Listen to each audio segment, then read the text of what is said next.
حاجه هتلاحظها وهي قطعه البيانو بلاك اللي موجوده في مقدمه العربيه اللي مديها شكل جامد جدا. فيها ما فيهاش غير كاميرا خلفيه بس ولا ايه؟ ايه ده؟ في تليفون موجود هنا. ستيرنج كولوم. يا جماعه في حاجه مختلفه لسه ملاحظها او مكتشفها دلوقتي في العربيه دي.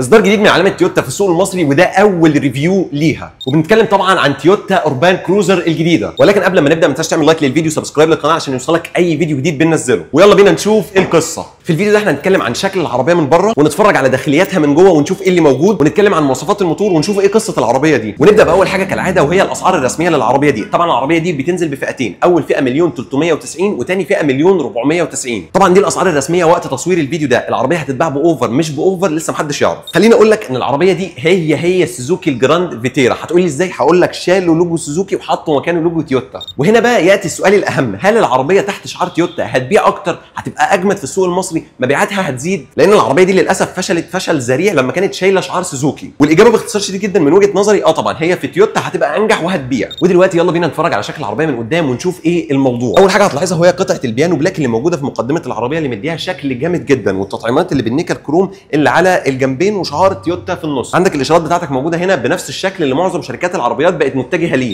وهنا الاضاءه الاساسيه وحواليها تطعيمات بالنيكل كروم. وطبعا النيكل كروم اللي موجود هنا مكمل معاك في نص الاشارات للاخر. ننزل بعد كده تحت شويه للضوء الاساسي بتاع العربيه وحواليه برده تطعيمات بالنيكل كروم. كل دي طبعا فتحات للتهويه. الشبكه مسدوده من الجناب ومفتوحه من تحت ومن فوق هنا.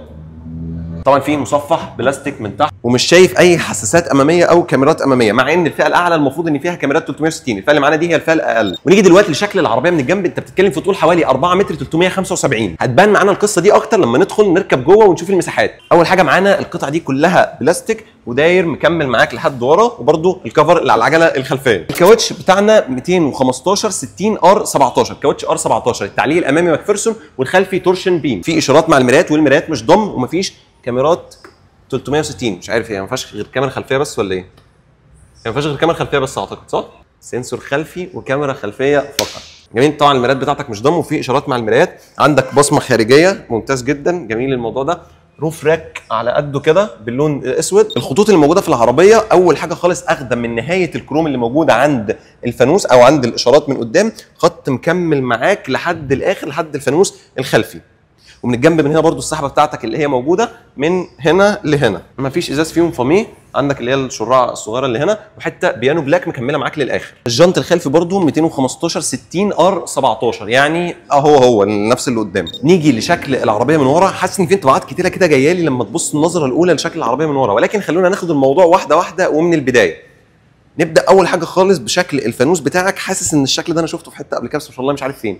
شكل الفانوس الخلفي بتاعك مكمل معاك من هنا وقسم ناحيتين. هنا برضو في بيانو بلاك نفس اللي اتعمل قدام، شكل العربيه من قدام، وشعار تويوتا موجود في النص، والتطعيمات بتاعتك اللي هي باللون ده. واخيرا يا جماعه لقينا كاميرا موجوده في العربيه، وهي الكاميرا الخلفيه. طبعا انا اكتشفت ان الفئه دي ما بينزلش منها غير كاميرا خلفيه فقط، وسنسور خلفي. في حساسات خلفيه موجوده معانا هنا. وبكل تاكيد طبعا الكاميرا بتاعت العربيه دي، الشنطه بتاعت العربيه دي عمرها ما هتكون كهرباء. احنا الشنطه بتاعت العربيه، مساحه الشنطه بتاعت العربيه دي 375 لتر، مش الاوسع في فئتها ولكن مساحتها كويسه جدا يعني ممتازه. دي اول حاجه. ده اللي هو ايه، طقم الدواسات. جميل. طقم الدواسات دي العده بتاعتك. طقم الدواسات هننزله هنا مفيش مشاكل. دي العده بتاعتك. جميل. في مساحه تخزين هنا ومساحه تخزين في الجنب الثاني. مفيش اضاءات جوه. الكراسي فيها امكانيه تنزيل بحيث ان هي تفتح معاك مساحه اكبر. نرفع هنا نشوف ايه اللي موجود معانا. معاك جنط كامل للعربيه زي الجنط اللي راكب فيها بالظبط، يعني حاجه كويسه. كويس. نقفل طبعا الجزء اللي فوق اللي هو بتعلق فيه الحاجه بتاعتك. نقفل كل حاجه تاني مكانها. عندك هنا السبويلر اللي موجود معاك واللمبه بتاعه الستوب. زي ما قلت لك احنا موجود عندنا كاميرا خلفيه وسنسور خلفي فقط. زي ما قلت لكم دي الاشارات، وده هتلاقيه مع الريفرس، وده هتلاقيه العاكس، عاكس عادي خالص زي العواكس اللي بتبقى محطوطه في العربيات. المهم ننزل تحت شويه هنلاقي الديفيوزر. مش مهتمين باي حاجه من فتحات الجاكمان. فتحه الجاكمان بتاعتك موجوده هنا بس. الحساسات الخلفيه عندي ادي 1 2 3 4 حساسات خلفيه، والكاميرا الخلفيه فقط. بالنسبه للمساحات الداخليه بتاعت العربيه ال 4 متر 375 اللي قلت لكم هنشوفهم جوه. جميل. انت عندك دلوقتي المساحه دي كويسه جدا ممتازه، والكرسي على فكره راجع لورا. بالنسبه لمساحه الراس هي لو حد طويل هتضايقه شويه. في حاجه اللي هي ايه، ميني نفق موجود في النص، فيعني ايه بس برضو التعديه في النص سهله مش صعبه قوي. في زي ما قلت لكم موجود هنا مسند جميل، باتنين كاب هولدرز، وفي حاجه هنا اللي هو تعلق فيها كيسه، تعلق فيها شنطه، تعلق فيها اي حاجه كده موجوده معاك. طبعا في حاجه مختلفه لسه ملاحظها او مكتشفها دلوقتي في العربيه دي. انت بدايه عندك حزام للشخص اللي موجود هنا، وعندك حزام تاني للشخص الموجود في النص. الحزام التاني بقى ثواني انا هوريكم هو بيتفك ازاي. مش عارف هو بيتفك ازاي. لا مش بيتفك بقى، ده هو ازاي، استنوا. هو جاي رابط من فوق من السقف. جميل، فانت بتبقى قاعد في النص، ليك مساحه هنا. لا ما دي بتاعت دي، يبقى دي بتاعت مين؟ المهم ان في حزام ثالث للشخص اللي قاعد في النص. يعني في حزام اهو، ده بتاع الشخص الاولاني وده بتاع الشخص الثاني، وده المنطقه اللي احنا بقينا بنشوفها بتاع الشخص الثاني اهو. في حزامين، في بقى حزام ثالث للشخص اللي موجود في النص. وقعنا المايك ولا كأن اي حاجه خالص. المهم زي ما بخلص لكم القصه ان في عندك حزام ثالث للشخص اللي موجود، الثالث اللي موجود معاك، والفتحه بتاعته جايه من السقف من فوق. جميل. الكراسي فيها درجات.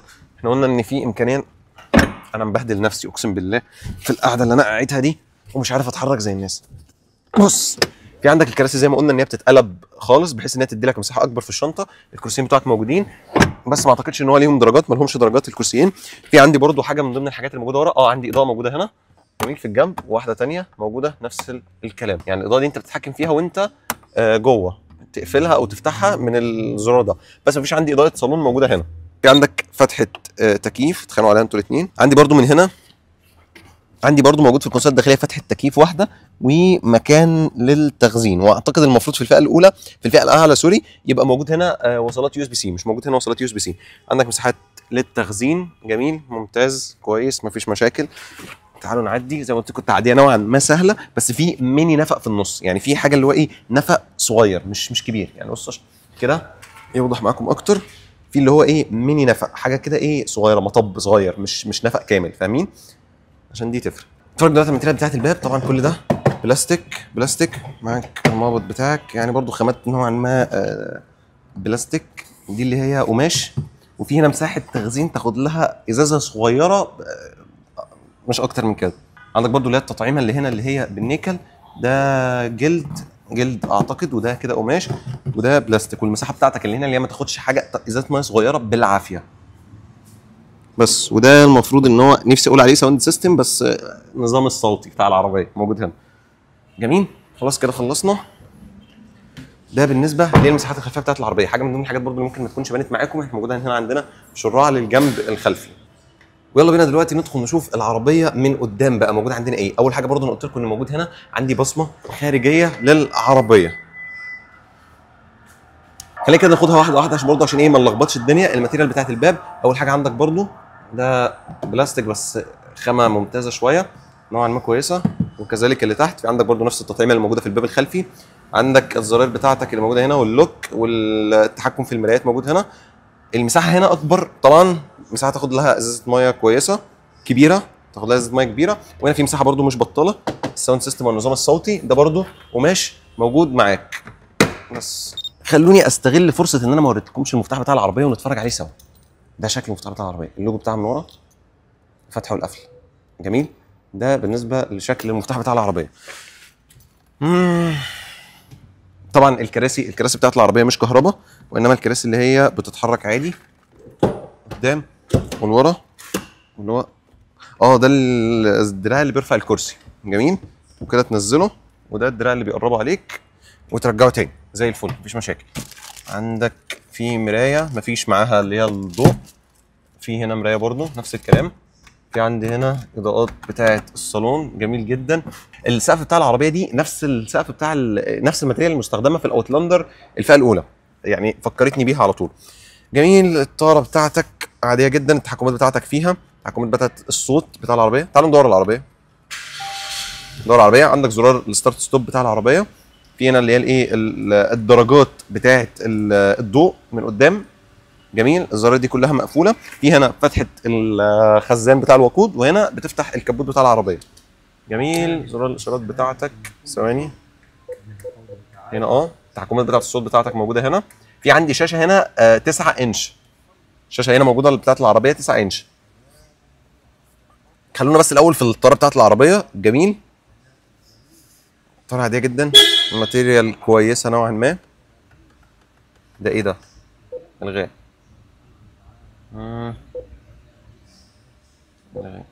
خلونا زي ما احنا. بس عندك لوحه العدادات طالع منها الحاجات اللي انت بتتحكم في الزرار بتاعت العدادات، لان ما فيهاش تحكم في الطاره جوه العدادات دي. فانت عندك في هنا كده حاجه زي زرارين اللي هم بيبقوا بارزين بره، تتحكم في كل حاجه موجوده عندك في الشاشه بتاعت العربيه. مش شاشه برده، في ميني شاشه كده موجوده في النص هي اللي بتقدر تتحكم فيها. جميل. ستوب. بس مفيش حاجه هنا. عندك مثبت السرعه بتاع العربيه، وهنا اللي بترد على الاتصالات والحاجات دي كلها. وده بالنسبه للطاره بتاعت العربيه. الستيرنج كولوم فيها برضو الايه اللي فوق والتحت والقدام والورا، كويس جدا. عصايه الفتيس بتاعتك جميل. في ال ايه ده؟ في تليفون موجود هنا، ما علينا بقى بتاع مين، نبقى نشوف القصه دي بعدين. المهم ايه تاني اللي موجود عندنا؟ طبعا القاعده بتاعت الفتيس. في عندك 2 ميني كاب هولدرز ومكان تاني تحط فيه المفتاح. في عندي هنا 2 كاب هولدرز ومكان صغير جدا تحط فيه المفتاح بتاع العربيه. طبعا المفتاح بتاع العربيه مش كبير، فبالتالي احنا مش هياخد حيز معانا. في هنا مكان تحط فيه مساحه تخزين، تحط فيها التليفون بتاعك او الحاجه بتاعتك. في مخرج 12 فولت، وموجود عندي هنا وصله واحده بس يو اس بي سي. جميل. وحده التحكم في التكييف. تعالوا نشغل التكييف برده من ضمن الحاجات اللي انا عايز اشغلها. نشغل التكييف. وحده التكييف من خلال زراير موجوده هنا. جميل. هي واحده كده صغيره على قد موضوع التكييف. في سنسور بارك خلفي اعتقد، لان ده احنا قلنا ان مفيش سنسورات احنا شفناها قدام، فاحنا دلوقتي في سنسور بارك خلفي. احنا لما اتفرجنا على العربيه من قدام قلنا ان ما فيهاش لا كاميرا اماميه ولا فيها سنسورز امامي، وانما في كاميرا خلفيه وسنسورز خلفي. فسنسور بارك ده هتلاقيه اللي هو الخلف بس. نقفل طبعا التكييف ليه؟ لان احنا فاتحين الازاز ومظبطين الدنيا، فاحنا مش هنحس باي حاجه. نيجي هنا، نيجي المسند بتاعنا اللي في الجنب وفيه مساحه تخزين. جميل. في هنا ده بتعمل بيه ايه؟ اوكي. البتاعه دي بتتحرك، بتاعه الحزام. الحزام دي بتشدها لبره، بتشدها لبره بتتحرك، بتشدها لبره بتتحرك، موجوده هنا. جميل. بس حاجه كمان عشان تبقوا انتوا عارفينها، الشاشه دي فيها ابل كار بلاي واندرويد اوتو. انا عايز نعمل كده. بجد توصيل هاتفك الذكي. اوكي. الشاشه برضه هتلاقيها متواضعه جدا من المساحات. بص على درجه التابلو، مش سوفت. المساحات اللي موجوده، الخامات اللي موجوده، سوري مش عارف، انا مش مركز ليه النهارده خالص. الخامات اللي موجوده